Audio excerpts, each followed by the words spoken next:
permanente. Sus trampas y engaños para evitar el desarme han provocado 6 crisis internacionales desde el año 91. Hoy asistimos a otra ofensiva para forzar ese desarme, pero ¿quién armó a Saddam? ¿Quiénes le facilitaron el acceso a la tecnología suficiente para desarrollar un programa nuclear luego abortado por Naciones Unidas? ¿Quién le suministró armas químicas? ¿Quién le abrió las puertas de las armas biológicas hoy de nuevo tan temidas? El reportaje que les ofrecemos responde a todas esas preguntas a través del testimonio de científicos y de responsables políticos de aquellos países que han mantenido estrechos lazos de amistad con Saddam Hussein.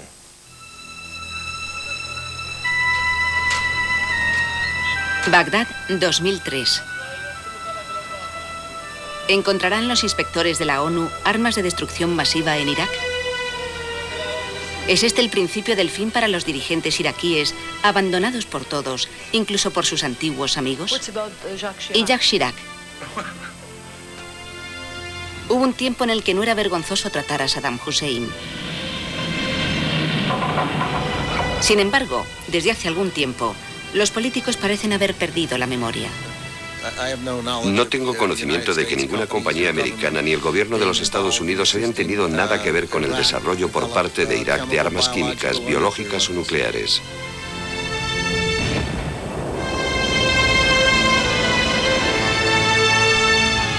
Sin embargo, esas armas han sido utilizadas. En ningún momento he tenido que ver con las actividades de esas compañías.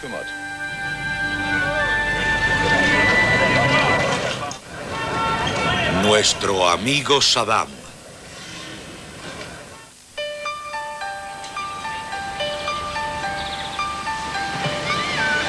Todo comenzó en París en junio de 1974, con la visita de una delegación iraquí. A veces los almuerzos duraban hasta 3 o 4 horas, con todos esos platos y todas esas bebidas. Los anfitriones de la Comisaría para la Energía Atómica de Francia llenaron de atenciones a sus invitados. Fue un viaje agradable, muy bien organizado por los franceses y que dio origen a una relación muy amistosa con los científicos franceses. Conocimos a todos los principales científicos y miembros de la administración. Después de comer, la delegación visitó Saclay, el centro de investigaciones nucleares más importante de Francia en las cercanías de París. Los franceses hicieron muchas preguntas a los iraquíes. Incluso nos hicieron preguntas financieras, como a cuánto ascendía el presupuesto iraquí, cuánto se dedicaba a la ciencia, la enseñanza y las universidades, o cuántas empresas científicas teníamos. Querían conocer la infraestructura iraquí. Las noches parisinas dejarían un buen recuerdo a Khedr Hamza. Shahristani era demasiado religioso para todo aquello, pero los demás fuimos a los locales nocturnos de París, en los Campos Elíseos y en otros lugares. Recorrimos todas esas callejuelas con luces de neón y salas de fiestas y nos acostábamos a las 3 o las 4 de la madrugada.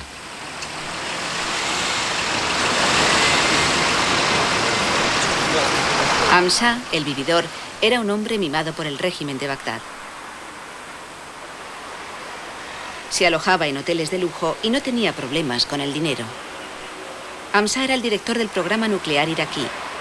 El régimen de Bagdad le había hecho regresar de la universidad norteamericana en la que daba clases. Volví en agosto de 1970. En diciembre de 1971 se pusieron en contacto conmigo las 2 personas más importantes del Comité de Energía Atómica y me preguntaron si había leído el libro de Paul Jabars sobre la bomba israelí.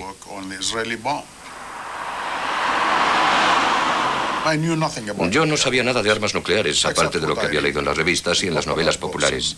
Soy físico nuclear, pero en la carrera no te enseñan nada sobre armas nucleares, aunque el trabajo en el campo de las armas nucleares es en un 90% ingeniería. Shahristani también había regresado al país.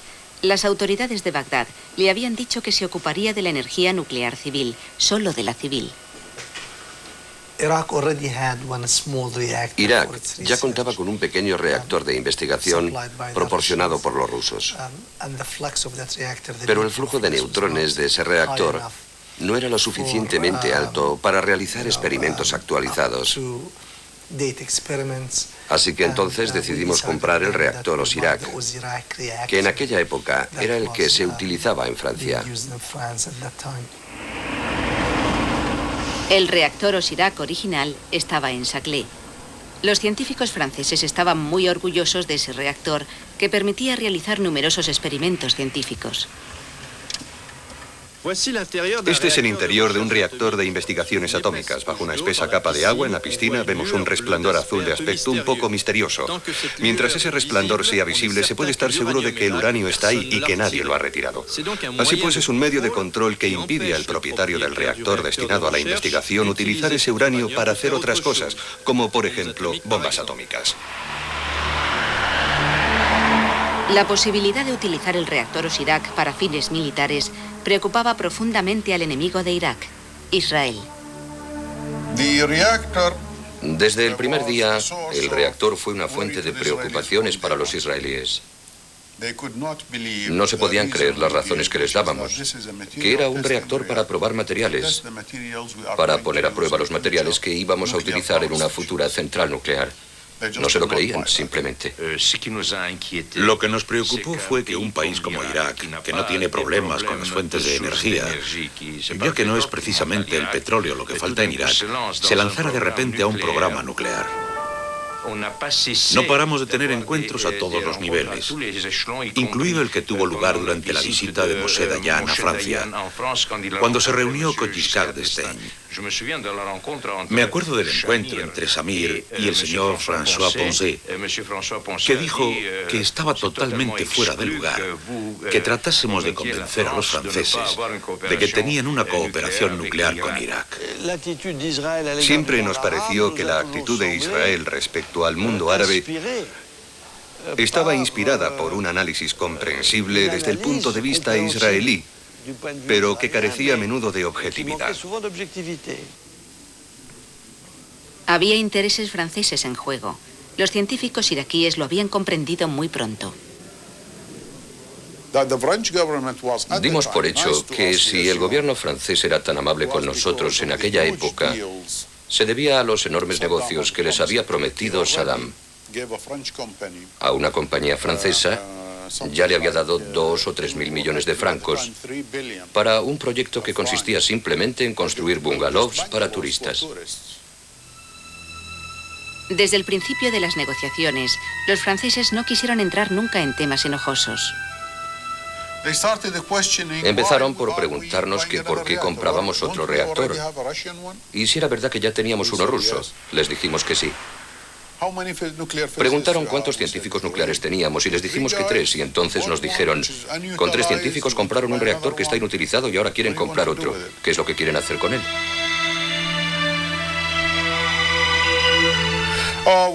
Bueno, les dijimos, lo vamos a comprar para empezar a construir centrales nucleares y ese tipo de cosas.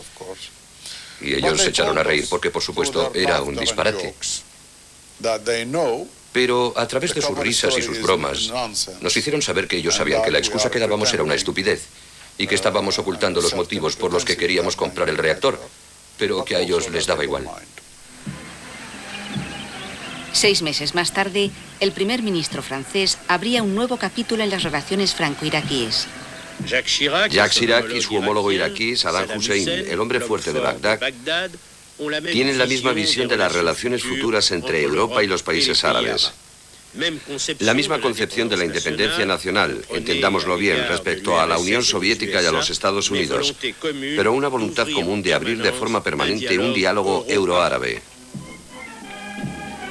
Un diálogo que debía permitir a Irak aflojar un poco sus lazos con los soviéticos.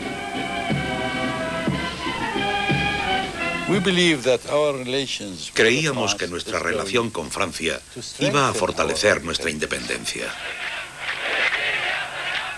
Y permítame decir que también podría ayudar a Francia a ser más independiente. Pero lo que Irak prometía a su invitado francés no era solo independencia. En el curso de esas entrevistas hemos examinado toda una serie de problemas muy importantes, de contratos muy importantes, y hemos procedido efectivamente a su firma. Sabemos que en este mundo hay que tener buenas relaciones. En primer lugar, Irak es uno de los principales exportadores de petróleo. Necesitamos vender petróleo, por supuesto, y para eso necesitamos contar con unos socios. ¿Buscaba Irak un socio para explotar su petróleo, la segunda reserva mundial? En aquel periodo de conflictos petrolíferos, Francia demostró un vivo interés. Por supuesto, para los franceses fue un buen acuerdo que les aseguraba el suministro de petróleo a un precio razonable y al mismo tiempo les permitía vender material militar pesado y tecnología nuclear, para lo que no había un buen mercado en el resto del mundo. La tecnología nuclear francesa por fin había encontrado un comprador. Átomos civiles o militares. Francia acudió a la Agencia Internacional para la Energía Atómica sin hacerse demasiadas preguntas. A partir del momento en que una instalación nuclear está bajo control de una agencia que depende de la ONU, tenemos derecho a pensar que la entrega no representa un peligro en el plano militar. Esta agencia, cuya sede se encuentra en Viena, no tenía ningún secreto para los iraquíes, que eran miembros de pleno derecho en tanto que signatarios de los acuerdos de no proliferación nuclear. Los iraquíes habían conseguido infiltrarse muy deprisa en la agencia. Nos ocupamos de eso pronto, antes incluso de que fuéramos a Francia. En 1972 y 1973 recibimos órdenes para infiltrarnos en la Agencia Internacional para la Energía Nuclear. Durante años, AMSA colocó a sus hombres en puestos estratégicos de la agencia. Entramos en el sistema de inspecciones. Insistimos en que tenían que nombrar a un iraquí como inspector. ¿Por qué no hay inspectores iraquíes?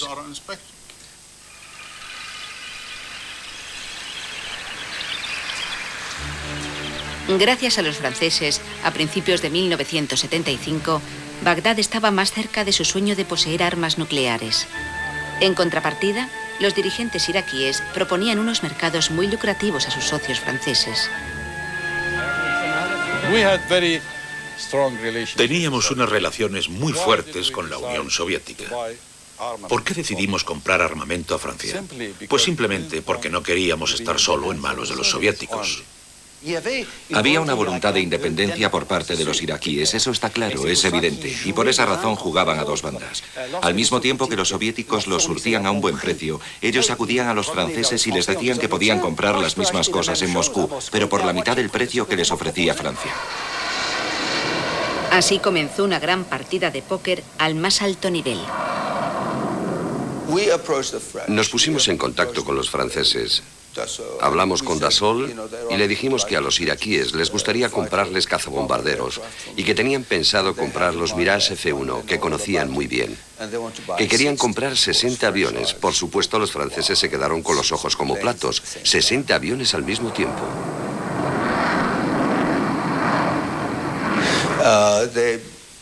Negociaron, llegaron a un acuerdo. Los franceses hicieron una oferta y Saddam, por supuesto, la estudió y les dijo que le parecía muy cara.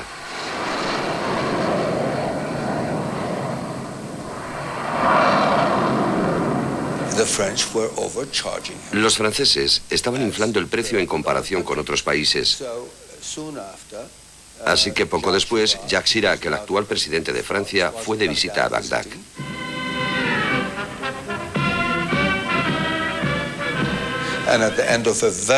Al final de una reunión muy amistosa con Saddam Hussein, Chirac le miró y le preguntó a través del intérprete por qué no había recibido el pedido de los 60 aviones Mirage. Y Saddam le acercó una hoja de papel.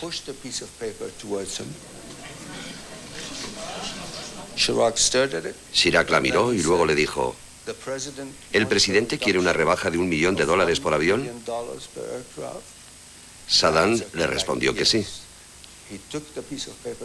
Y entonces Chirac cogió el papel que le había dado Saddam, lo firmó y se lo devolvió sin consultar nada a nadie. El interlocutor de Chirac no tenía más que 37 años. Oficialmente no era más que el número 2 de Irak, aunque en realidad él era el hombre fuerte de Bagdad. Chirac, que en esa época era un ministro joven, había comprendido mejor que nadie el poder de Saddam y le llevó a visitar el reactor nuclear de Kadarash en otoño de 1975. No tenía ninguna necesidad de convencerle. El vicepresidente iraquí estaba muy decidido a adquirir un reactor de investigación. Cuando era vicepresidente, Saddam Hussein vino a Francia y dijo con mucha claridad que el mundo árabe debería procurarse la bomba atómica. Y lo dijo al mismo tiempo que estaba negociando la compra de la central nuclear a Francia, por lo que estaban muy claras sus intenciones en aquellos momentos. En una entrevista a la revista libanesa El Usbu El Arabi, Saddam Hussein declaró: el acuerdo con Francia es el primer paso concreto hacia la producción de la bomba atómica árabe. En Francia nadie prestó atención a estas declaraciones. El acuerdo de cooperación nuclear está a punto. Incluso hemos interrumpido todas las negociaciones. Como saben ustedes, según los procedimientos comunitarios, debemos comunicar lo acordado a la Comunidad Europea, lo que vamos a hacer de inmediato. Y solo firmaremos el acuerdo dentro de un mes, después de que la comunidad haya hecho las observaciones que considere pertinentes. ¿Cuántas centrales hay en juego? En 1976, el Tratado de Cooperación Nuclear entre Francia e Irak se publicó en el Boletín Oficial. Las críticas de la comunidad científica serían cada vez más fuertes. Ese tipo de reactor es, en efecto, un reactor de investigación, un reactor de estudio, pero se puede retirar la torre del reactor con bastante rapidez y extraer el plutonio de gradación militar que hay en su interior. Si nosotros no hubiésemos vendido ese reactor a Irak, otros lo habrían hecho, los soviéticos u otros países, y probablemente lo habrían vendido con garantías muy inferiores a las que nosotros hemos exigido y obtenido. Eso es completamente absurdo. Es un insulto a nuestra inteligencia, porque si ellos hubieran dicho que no, Irak no lo habría podido conseguir en ninguna otra parte. Los iraquíes y sus servicios de inteligencia sabían muy bien que la Unión Soviética se negaba a suministrarles ese material. El origen de nuestra capacidad nuclear vino de Francia, no de la Unión Soviética. ¿Y por qué no de la Unión Soviética? No lo sé, de verdad. Yo personalmente no lo sé. En los años 70, cuando se realizó ese acuerdo con Francia, Jacques Chirac era el primer ministro. Y el acuerdo se realizó entre mi presidente, que entonces era solo vicepresidente de Irak, y el señor Chirac. No había otros candidatos haciendo cola para venderle a Saddam Hussein los elementos para fabricar la bomba atómica. Cuando Saddam Hussein se convirtió en presidente en 1979, su poder se reforzó aún más. Se produjo una movilización de la población para mostrar su apoyo al gran líder en el interior del país. La misión de los científicos nucleares era reafirmar el poder de Saddam en la escena internacional gracias a su poderío militar. Cuando se convirtió en presidente, nos dijo a los que formábamos la Junta de Energía Atómica que quería cambiar el sentido de las investigaciones, de las aplicaciones pacíficas que realizábamos en aquel momento y pasar a las aplicaciones militares, a lo que él llamó aplicaciones estratégicas. Hay dos motivos. Saddam Hussein quería armas no convencionales. Irak, como la mayor parte de los países árabes, tiene dos enemigos. Israel, por supuesto, es uno, y el otro es Irán. Y él estaba preocupado por los dos. Yo me negué a trabajar en el programa militar. Me arrestaron, me torturaron, y Saddam en persona ordenó que me recluyesen en confinamiento solitario, donde pasé más de 10 años.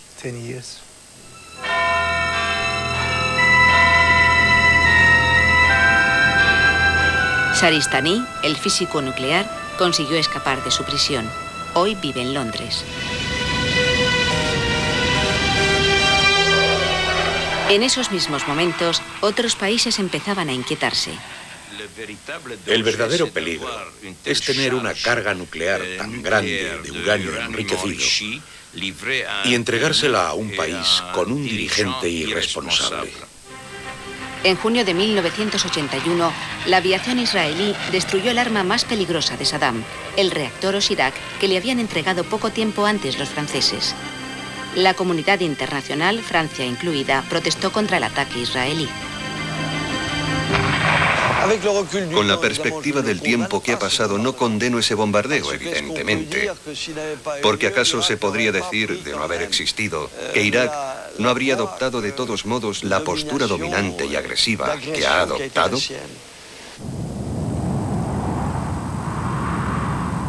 Saddam no se desanimó. Poco después de la destrucción del reactor Osirak, envió a Francia a su colaborador más cercano para que se reuniese con el nuevo presidente de la República, François Mitterrand. En su primer contacto oficial con los nuevos dirigentes franceses, el viceprimer ministro iraquí Tariq Aziz trae consigo unos informes de importancia capital. Conseguir que Francia reconstruya el centro nuclear de Tamuz, destruido por la aviación israelí el pasado 7 de junio. Hay que recordar que Irak es nuestro más importante cliente en Oriente Medio, así como nuestro proveedor de petróleo. Mitterrand me pidió que lo discutiera con el primer ministro. Hablé con Pierre Mauroy, que no me dijo ni que sí ni que no, y que aseguró que me contestaría más tarde, y que tenía que estudiar el asunto, pero no me contestaron. El nuevo gobierno había decidido que era importante esperar, ya que los informes científicos desaconsejaban del todo la construcción de un nuevo Osirak. El análisis que se hizo de las posibilidades de Osirak hablaba más o menos de una bomba por año. Cuando nos dimos cuenta de que había de hecho una verdadera voluntad militar, las negociaciones se estancaron de forma definitiva. No ocurrió en un solo día, sino que fue un largo proceso que se prolongó durante los años 83, 84 y 85. Pero lo que quedaba de Osirak les bastaba a los científicos iraquíes para lograr su objetivo: construir una bomba atómica, por lo menos una. Los franceses empezaron a suministrarnos el combustible, que ya estaba empobrecido, en forma de cerámica, haciendo que nos resultase más complicado el acceso al uranio al incrustarlo en la cerámica. Pero no era un proceso difícil, no era más que un proceso químico. Pronto se encontró una solución. Lo único que teníamos que hacer era disolver el uranio del interior de la cerámica, extraerlo y utilizarlo, lo cual hicimos en el programa acelerado previo a la Guerra del Golfo para construir con él un arma nuclear. Durante las semanas siguientes llegaron a Irak unas células calientes, unos equipos que sirven para manipular las materias radiactivas. La suministró de forma clandestina un nuevo socio, Italia, como contrapartida por un nuevo negocio: modernizar la marina iraquí. Irak convertía el chantaje en un chantaje sobre todo económico, diciendo: tú me das lo que yo quiero y yo te daré lo que tú quieras. Es decir, grandes contratos en el sector del petróleo o en el de la ingeniería civil. Pero en cualquier caso, unos contratos muy sustanciosos. A principios de los años 80, Oriente Medio se vio sacudido por grandes trastornos tras la caída del Shah de Irán, cercano a Occidente. El cambio fue radical. En Irán había un hombre que decía que la religión era lo primordial. Se llamaba Khomeini.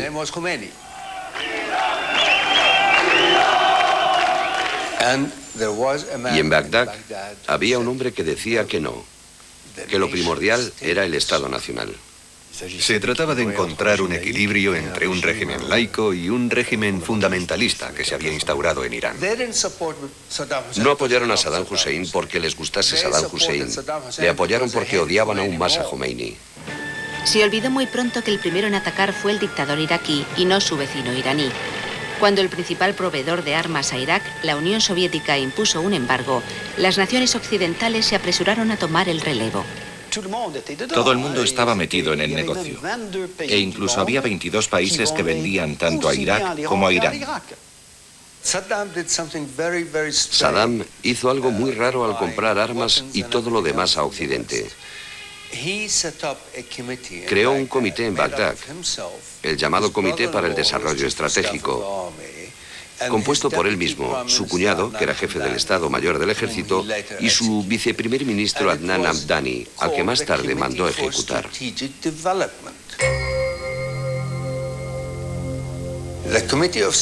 El Comité para el Desarrollo Estratégico se quedaba con el 5% de todos los pagos para comprar armas en Occidente. De ahí es de donde procede el dinero para las armas no convencionales. En esa época encargaron una misión a Said Aburish: encontrar armas no convencionales en Occidente. Un asunto delicado, ya que el comercio de esas armas en principio estaba prohibido. Le pedí a una compañía alemana que construyera en Irak una planta de armas químicas, aunque la llamábamos planta para la fabricación de pesticidas. La razón de que Saddam Hussein desarrollase armas químicas y biológicas es que es muy fácil construir esas plantas.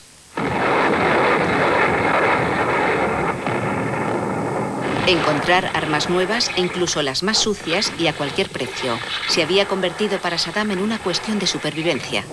Su ejército, inferior en número, se enfrentaba a la determinación de los soldados de Dios. 2 años después del inicio del conflicto, Irak se vio amenazado por una terrible derrota. En esos momentos, las autoridades norteamericanas enviaron un mensaje secreto a Alemania. Una empresa alemana estaba construyendo una fábrica de gases tóxicos al norte de Bagdad. Era evidente que se trataba de estados soberanos, que no tenían por qué acatar las órdenes del presidente de los Estados Unidos, de modo que no se tomaron medidas del tipo que a mí me hubiese gustado que se tomasen. Señalamos, igual que lo habían hecho la CIA y otros servicios de información, que unas empresas alemanas participaban en la industria de los gases tóxicos, y no solo en Samarra.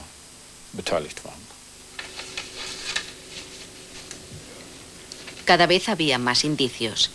El emplazamiento de la misteriosa fábrica estaba cerca de la ciudad de Samarra. Oficialmente se trataba de una unidad de producción de insecticidas. Tenía una superficie de 160 kilómetros cuadrados y el acceso al interior estaba estrictamente prohibido. En Alemania, en aquella época, había pocos controles a las exportaciones. Sin embargo, los científicos decían que con los insecticidas se podía fabricar armas químicas, pero no escucharon sus advertencias. Rechazaron nuestras objeciones e incluso llegaron a decirnos que nunca se habían autorizado las exportaciones. Además, tuvimos que esperar un mes para obtener esa contestación. En el Parlamento alemán, cada vez se escuchaban más críticas contra las leyes que rigen la exportación, las más relajadas de toda Europa. Pero de ahí a hacer cambiar la legislación, había un gran trecho. Si lo recuerdo bien, no se trataba de un tema demasiado importante para nuestro grupo parlamentario. El debate se había delegado en los expertos, los que se ocupaban del control de las exportaciones de armas y del desarme. No conseguimos que se modificase la ley, como sigue ocurriendo hoy en ciertos asuntos. En aquella época era tabú. No se podía culpar a Irak. Los malos eran Jomeini y el régimen iraní, y todo lo que pudiera perjudicarles parecía aceptable.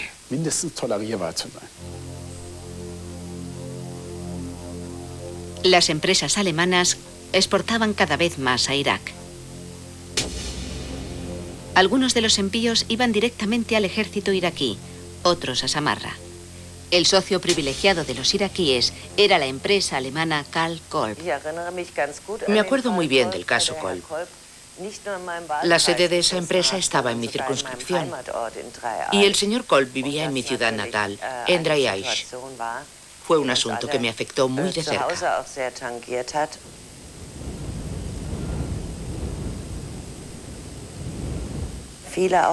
Muchos de nosotros, en nuestra ciudad, no nos podíamos imaginar que una empresa en principio seria, como la Kolb, pudiese participar en la producción de gases tóxicos. La empresa Karl Kolb, en cooperación con la compañía Pilot Plant, era uno de los socios comerciales de Irak. Tenía una sede en Bagdad desde hacía por lo menos 10 años. Nos reunimos con los representantes de esa compañía y hablamos con ellos.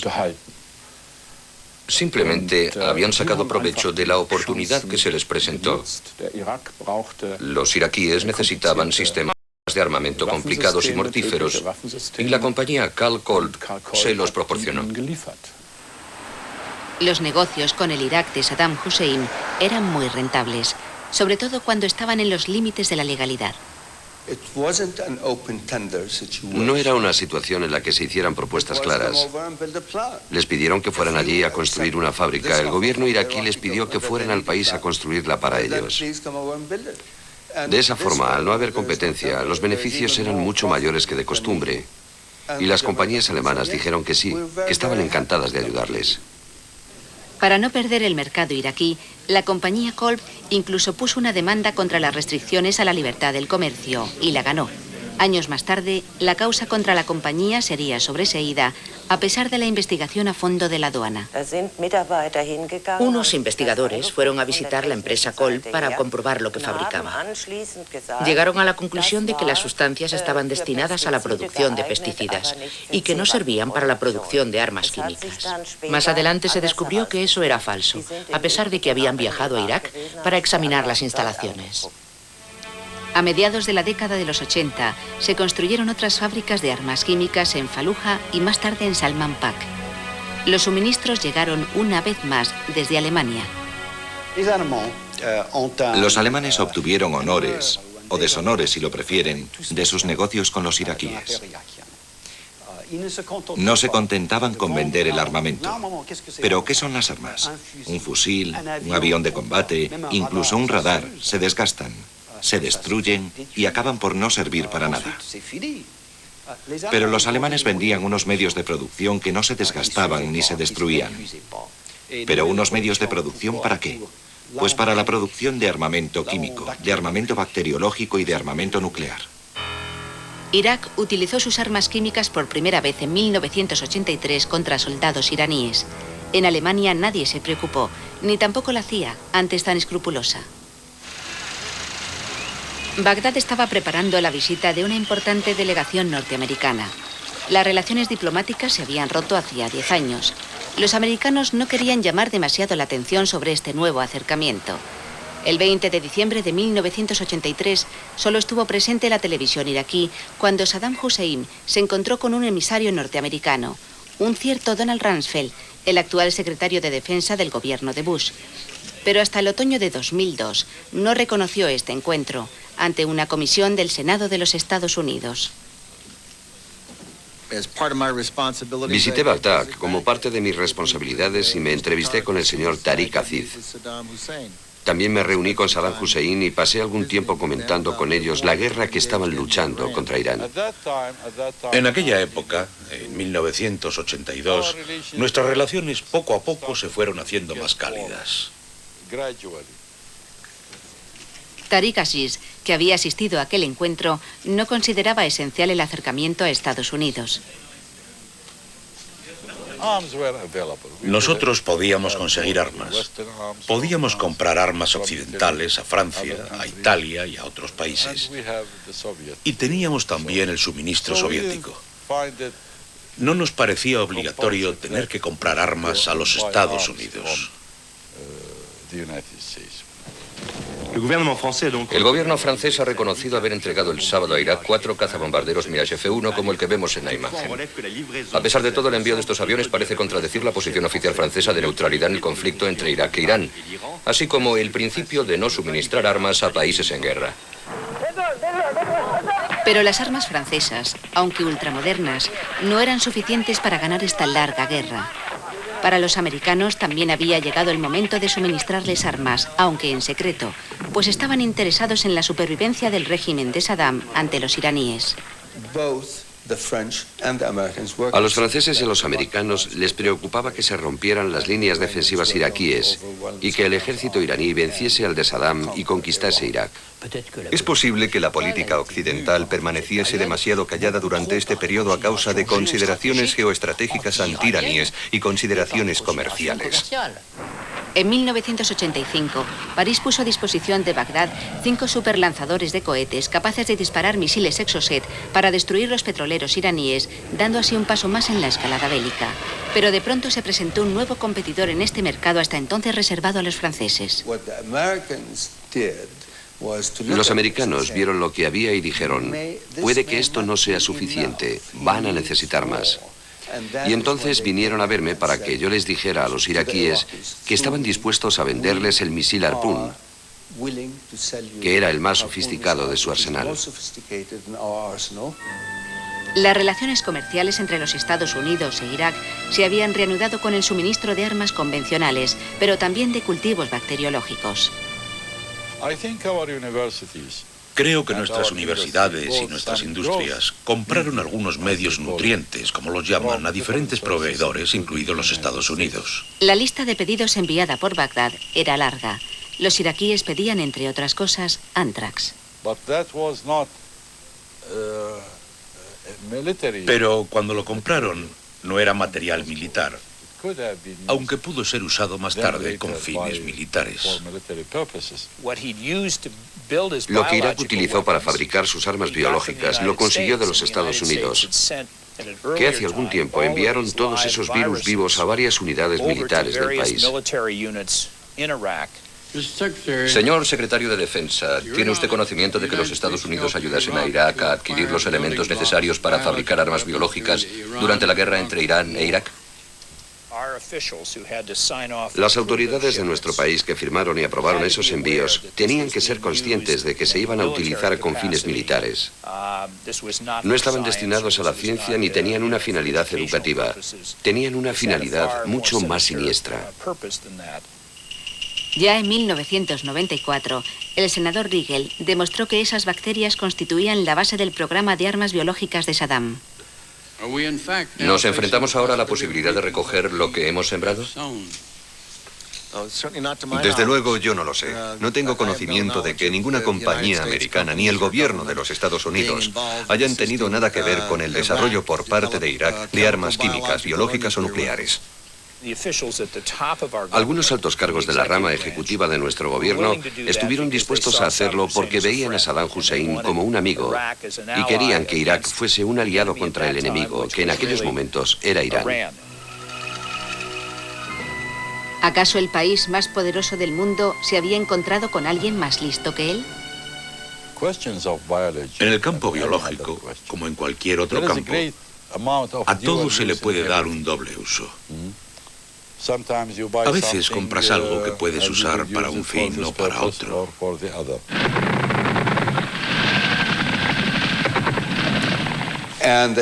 Los Estados Unidos de América, durante la guerra contra Irán, suministraron a Irak 46 helicópteros fabricados por la compañía USE y dijeron que era para fumigar las granjas iraquíes con algún tipo de pesticida o insecticida. Por supuesto, Saddam hizo que sus ingenieros y sus técnicos les cambiaran un par de piezas y los 46 helicópteros fueron utilizados entonces por el ejército iraquí. Otro regalo de los americanos. En varias ocasiones entregaron a los iraquíes fotografías de su enemigo iraní tomadas por satélites espías. Los vínculos con Europa no se rompieron. A mediados de los años 80, Hamza viajó de nuevo, esta vez a Alemania. Uno de sus contactos le explicó la situación. Le pregunté qué pasaba con los alemanes y me contestó que les daba igual contar con el consentimiento de su gobierno, que si a su gobierno no le gustaba lo que hacían les diría que lo dejaran, pero que hasta ahora no se lo habían dicho, así que supe que no teníamos ningún problema con los alemanes. En esa época, en Alemania, igual que en el resto de Europa, había servicios secretos. Existía una buena cooperación entre ellos y además existía una cooperación militar muy abierta entre Irak y los servicios secretos americanos.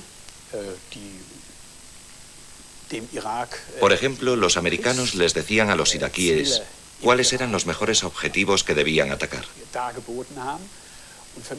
Me parece inimaginable que los servicios secretos de la época no supieran nada de estas cuestiones. Para Hamza, encontrar el equivalente de un segundo Shirak no era una tarea imposible y al poco tiempo ya había creado un nuevo programa nuclear. Lo que descubrí era otra vez la misma historia. Degussa y Label, las dos principales empresas de alta tecnología de Alemania, vinieron a vernos y se quedaron sorprendidas con lo que les pedíamos.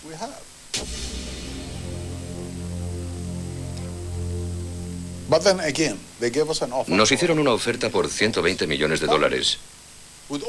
con todo el equipamiento que necesitábamos, todos los procesos que les pedimos, toda la alta tecnología, hornos, moldes, maquinaria para la limpieza de los metales, todo incluido.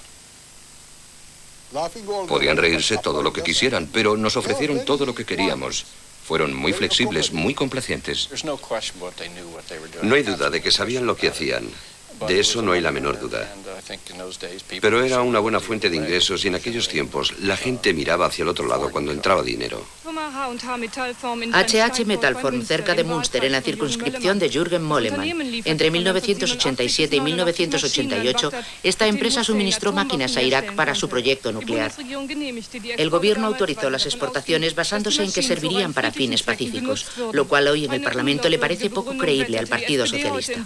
En esa época se conocían muy bien las intenciones militares de Saddam Hussein. Se están cuestionando las subvenciones públicas de 90.000 marcos alemanes que recibió la empresa. Moleman ha rechazado todas estas acusaciones. En ningún momento he tenido que ver con las actividades de esas compañías. Era primordial la protección de los intereses de ciertas ramas de la economía alemana.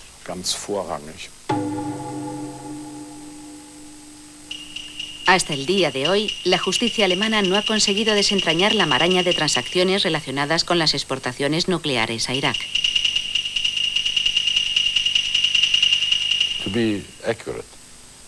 Para ser exactos, nadie nos ayudó. Pero compramos cosas a las naciones occidentales, debido sobre todo a que su tecnología está muy desarrollada y es muy sofisticada. Y como no podíamos fabricarlas nosotros mismos, tuvimos que comprarlas.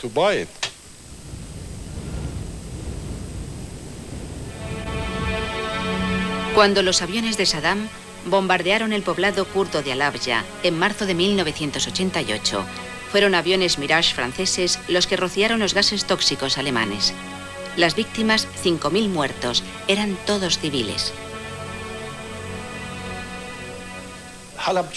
Lo de Halabja no habría ocurrido sin la ayuda de los alemanes, que proporcionaron la tecnología para fabricar los gases tóxicos que Saddam utilizó contra los kurdos. Pero la idea del genocidio fue de Saddam. La voluntad de destruir a los kurdos de la forma en que lo hizo en Halabja. Produjimos una gran cantidad de armas químicas y cantidades menores de armas biológicas. En aquellos momentos no me podía imaginar que el gas tóxico iba a ser utilizado de esa forma contra la misma población iraquí. No se dio importancia a los sucesos de Halabja hasta la década de los 90. En su momento nadie dijo nada y sin embargo los americanos estaban al corriente. Cada vez que descubrían algo que no resultaba aceptable para sus intereses, todos cambiaban de opinión y se ponían a acusar a otros países. Han debido ser los italianos los que vendieron esas armas. No, han debido de ser los alemanes o quizás los alemanes del este. Fueron aviones Mirage F-1 vendidos por Francia los que realizaron esta misión. La información ha sido confirmada en un informe entregado al Consejo de Seguridad de la ONU.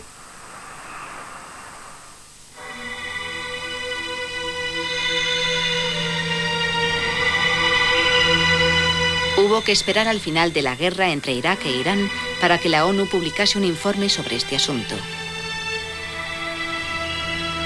El conflicto causó 1 millón de bajas en los dos bandos y se tragó la mitad del presupuesto iraquí. En 1988, esta guerra de destrucción masiva llegó a su fin, pero el comercio de armas continuó. Unos generales iraquíes visitan un supermercado militar muy bien surtido de armas, sobre todo francesas. Detrás de este ATR-42 hay una Fayette, 2 Mirage F-1, un helicóptero de la compañía aeroespacial y varios misiles. Esta escena se desarrolla en Bagdad en abril del 89 y culmina 15 años de excelentes relaciones entre Francia e Irak. Al final de la guerra entre Irak e Irán, Irak tenía una deuda con Francia de cerca de 6.000 millones de euros. Y esa cantidad más los intereses representa toda una fortuna. Después de la guerra contra Irán, a todos los que habían hecho negocios con Irak no les quedaba otra alternativa que extenderle el crédito. Saddam, igual que el resto de los árabes, cree en la dignidad y en las apariencias. Y si el mundo se hubiese negado a suministrarle cualquier cosa, lo habría tomado como una ofensa y habría dejado de trabajar con ese gobierno, con esa compañía o con quien fuese. Descubrimos que si hay dinero, y en especial si te consideran como posible proveedor de nuevos contratos, los gobiernos están dispuestos a hacer la vista gorda casi siempre, incluso el gobierno de los Estados Unidos. Saddam Hussein se ha comportado siempre de una forma muy cínica, pues comprendió que podía comprar influencia política y que era necesario comprarla. No esperaba que los occidentales, ya fuesen los franceses, los alemanes o cualquier otro, le quisieran. Le bastaba con comprarles, y lo hizo continuamente. Compró a todo el que pudo comprar. Si lo que me pregunta es si hubo políticos franceses que ganaron dinero vendiéndole armas a Saddam Hussein, mi respuesta es un rotundo sí. Los políticos franceses rechazan este tipo de acusaciones. ¿Los iraquíes le han hecho ganar dinero? ¿Cómo se atreve a hacerme una pregunta semejante? La encuentro inconveniente. Es evidente que no he recibido ni un solo céntimo de los iraquíes. Yo tomé mis decisiones en función de los intereses de Francia, de los intereses de la paz y de la humanidad. Después de la guerra entre Irak e Irán, los amigos occidentales de Saddam siguieron visitando Bagdad. A pesar de las dificultades para cobrar, siguieron vendiendo su armamento hasta el último minuto. El último minuto fue el momento en el que Saddam envió a sus tropas a invadir Kuwait a principios de agosto de 1990.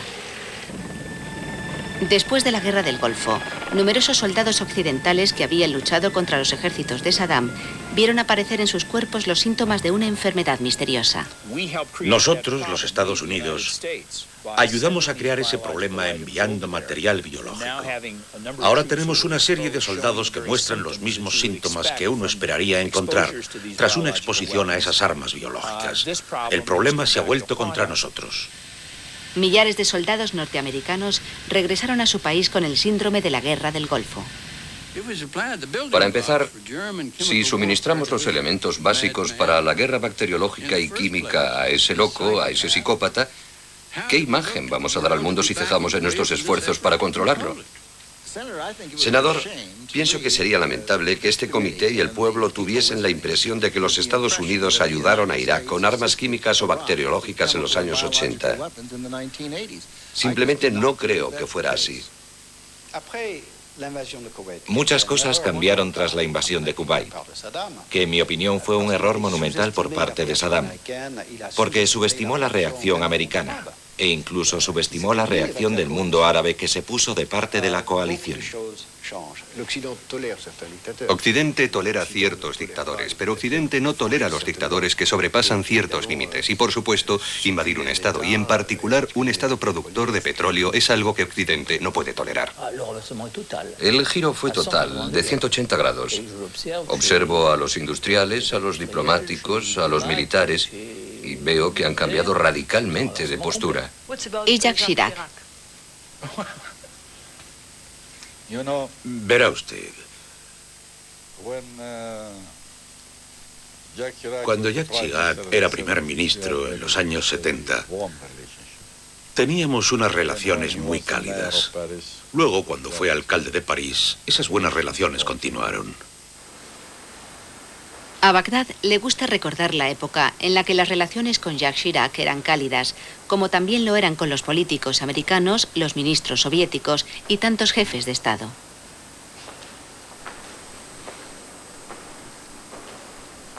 Los regalos que en otro tiempo hicieron a Saddam Hussein están expuestos en el Museo del Triunfo en Bagdad.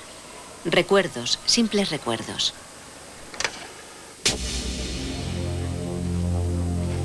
La misión de los inspectores de la ONU consiste en descubrir otros regalos de Occidente mucho más peligrosos. Las armas de destrucción masiva nucleares, biológicas y químicas que antaño le enviaron a Saddam. La compra de estas armas se había realizado en el mayor de los secretos. Por eso hoy en día nadie sabe cuántas armas posee realmente Irak. Saddam Hussein no piensa en todo esto como armas no convencionales. Saddam tiene otro término para ello. Pues no olvidemos que Saddam Hussein califica estas armas como transferencia de tecnología. Piensa que le sirven para estar a la altura de los países más desarrollados del siglo XXI, y la verdad es que ha tenido mucho éxito. Pero las inversiones más costosas fueron las que se dedicaron a la adquisición de cerebros, científicos, ingenieros, técnicos. Después de la Guerra del Golfo, por varios motivos que incluían el mantenerlos lejos de los inspectores y hacer que pareciera que estaban realizando obras de ingeniería civil. A muchos de estos grupos de profesionales se los llevaron a reconstruir centrales eléctricas y otras instalaciones como refinerías e incluso puentes. Después los volvieron a llamar para trabajar en los programas de armamento. Para aumentar la mano de obra se contrató a más gente. Creo que contrataron a 5.000 personas más. Saddam repatrió a Irak a miles de científicos e ingenieros árabes del mundo entero y supervisó personalmente su integración en el sistema iraquí. 4 años después del final de la Guerra del Golfo, Saddam perdió a uno de sus colaboradores más valiosos. Hamza decidió escapar de Irak, igual que había hecho su colega Sharistani. Su huida no significó, sin embargo, el final del programa nuclear iraquí. Cuando dejé el país en 1994, creo que el número de profesionales relacionados con la energía atómica, cuyo objetivo es la aplicación de la energía atómica al programa de armas nucleares, era del orden de 12.000 personas. Es una cantidad enorme para un país del tamaño de Irak. Esos 12.000 científicos, ingenieros y técnicos nucleares siguen todavía en Irak, con o sin Saddam Hussein.